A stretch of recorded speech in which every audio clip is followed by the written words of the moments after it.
اعوذ باللہ من الشیطان الرجیم بسم اللہ الرحمن الرحیم اللہم صلی علی محمد وعلی آل محمد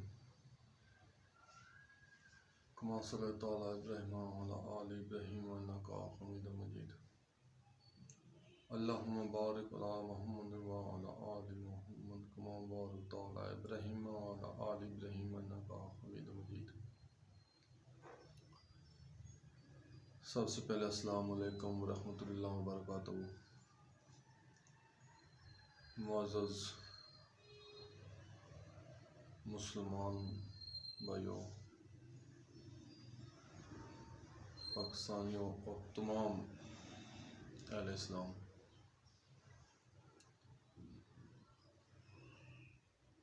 بہت دل کو تکلیف ہوتی ہے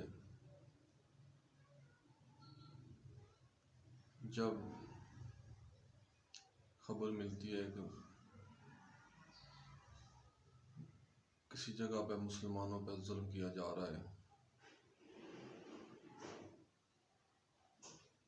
اور ہم صرف مزاحمت تک محدود ہو کر رہ گئے۔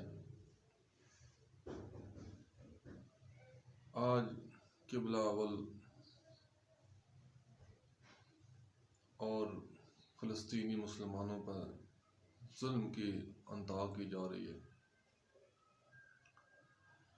اور امریکہ نے وہاں پہ اپنا بحری بیڑا بھیج دیا ہے، اور اسلامی ملک سوچ رہے ہیں کہ ہم نے کیا کرنا ہے۔ ہم کیوں اس نبی پاک صلی اللہ علیہ وسلم کے فرمان کو بھول چکے ہیں کہ مسلمان ایک جسم کی مانند ہیں، کہ جب ایک مسلمان کو تکلیف ہو سارے مسلمانوں کو تکلیف ہوتی ہے۔ جیسے ایک جسم کے کسی حصے میں تکلیف ہو تو پورا جسم محسوس کرتا ہے، لیکن آج یہ محسوس ہو رہا ہے کہ ہمارے جسم سن ہو چکے ہیں، ہمیں اپنے جسم کے کسی حصے کی تکلیف باقی جسم کو محسوس نہیں ہو رہی ہے۔ یہ کیا وجہ ہے؟ یہ وجہ ہے میرے مسلمان بھائیوں، آج ہم دنیا کی ترقی میں پڑ گئے ہیں اور صرف دنیا کے ہو کر رہ گئے ہیں۔ آج ہمارے ایمان اتنے کمزور ہو گئے ہیں کہ ہمیں معصوم بچوں، بوڑھی عورتوں، بوڑھے مردوں پہ ظلم کیا جا رہا ہے، لیکن ہم ٹس سے مس نہیں ہو رہے،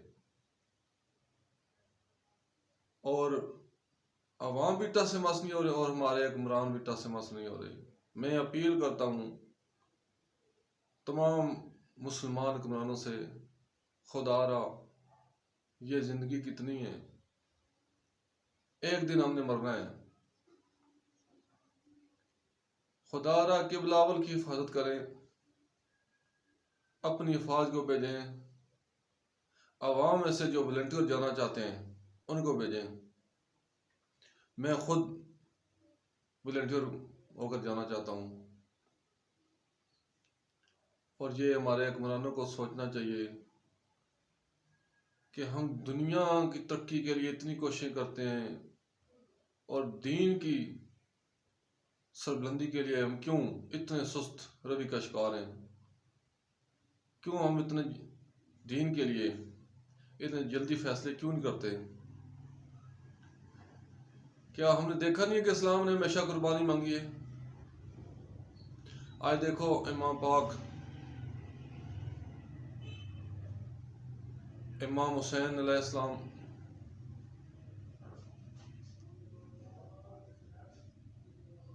انہوں نے قربانی کس لیے دی ہے؟ ان کو کس چیز کی کمی تھی؟ جنت میں شہیدوں کے سردار، جوانوں کے سردار، جنہیں زندگی میں بشارت مل گئی، لیکن پھر بھی انہوں نے حق کا ساتھ نہ چھوڑا اور اپنا خاندان ذبح کرا دیا، شہید کرا دیا، لیکن اس اسلام کا نام سربلند کیا۔ آج ہم دنیا کی ترقی میں پڑ گئے ہیں، بلڈنگوں کے چکر میں پڑ گئے ہیں، دنیا کے منصوبوں کے چکر میں پڑ گئے ہیں، بڑے بڑے پروجیکٹ کر رہے ہیں۔ کبھی ہم نے سوچا کہ ہم اسلام کے لیے کیا کر رہے ہیں؟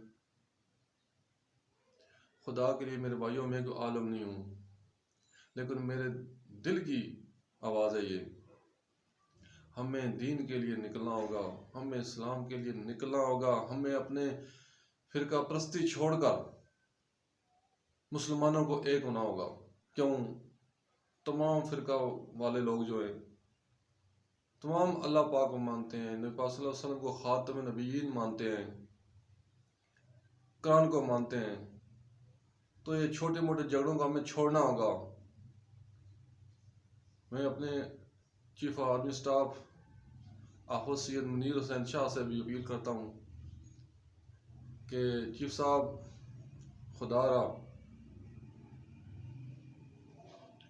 فلسطین کے مسلمانوں کی داد رسی کرنی چاہیے، ان کی مدد بھی کرنی چاہیے، اور مسلمان ممالک سے بھی اپیل کرتا ہوں، کچھ سوچیں، یہ دنیا باقی نہیں ہے۔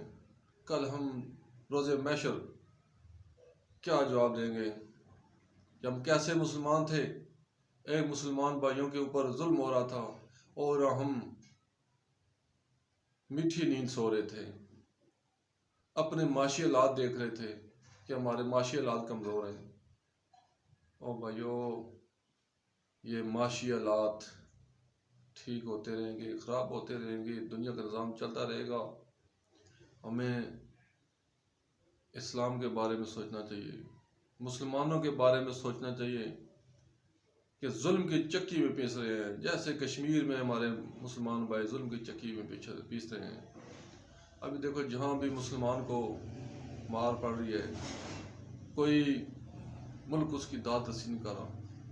ابھی کہیں اسرائیل کے ساتھ تمام یورپ ہو گیا ہے، تمام اس کی حمایت کر رہے ہیں، اور مسلمان میٹھی نیند سو رہے ہیں۔ اللہ کی قسم، یہ دنیا فنا ہونے والی ہے، فنا ہو جائے گی مسلمان بھائیو۔ خدا کے لیے کچھ کر لو، کچھ کر لو، مظلوم مسلمانوں کا ساتھ دو۔ اگر آج نہ ساتھ دو گے، کل آپ کا بھی نمبر آ سکتا ہے۔ جب قرآن کہہ رہا ہے کہ یہود و نصارہ مسلمانوں کے دوست نہیں ہو سکتے، دیکھیں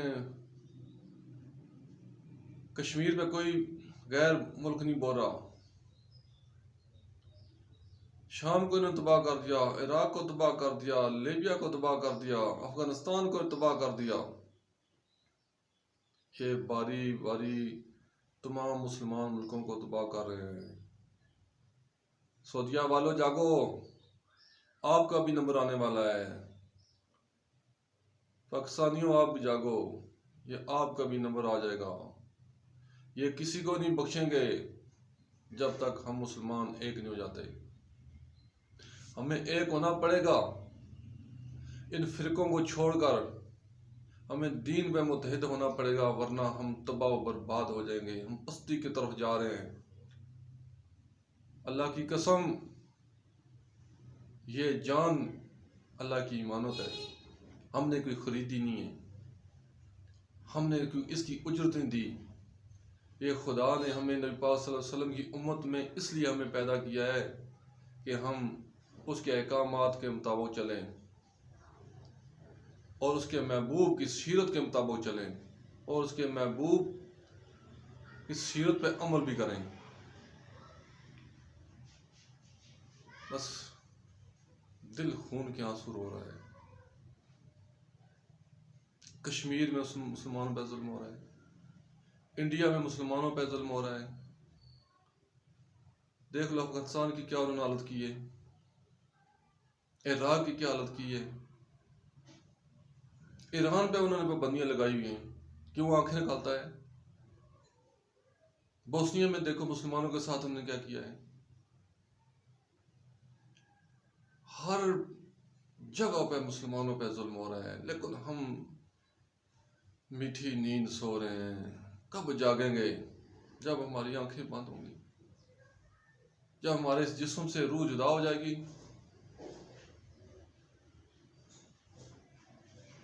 میرے مسلمان بھائیوں، تھوڑا سا جاگ جاؤ۔ یہ زندگی بہت محدود ہے، ہمیں دنیا کی ترقی کو چھوڑ کر اسلام کی سربلندی کے لیے کچھ کرنا ہوگا،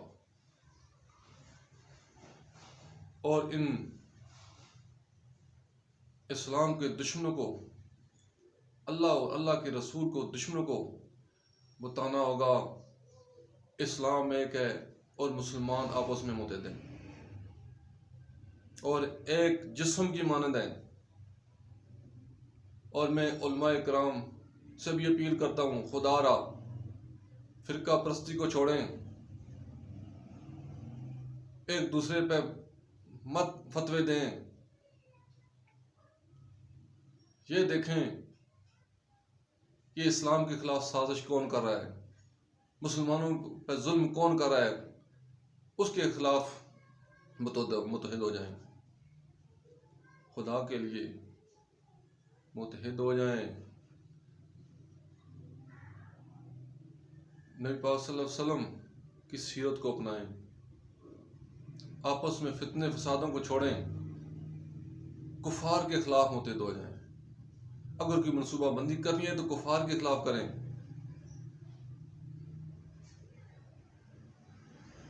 یہی میری اپیل ہے۔ اگر مجھ سے کوئی غلط بات نکل گئی تو گستاخی معاف۔ اللہ پاک ہمیں جہاد کرنے کی توفیق دے۔ کس کے خلاف؟ غیر مسلموں کے خلاف، کفار کے خلاف، جو مسلمانوں پہ ظلم کر رہے ہیں، جو مسلمانوں کو نست و نبود کرنا چاہتے ہیں، ان کے خلاف۔ اللہ پاک ہم پہ رحم کرے، اللہ پاک ہمیں معاف کرے، اور اللہ پاک ہمیں توفیق دے نبی پاک صلی اللہ علیہ وسلم کی سیرت اپنانے کی۔ پاکستان زندہ باد، اسلام پائندہ باد۔ فی امان اللہ، اللہ حافظ۔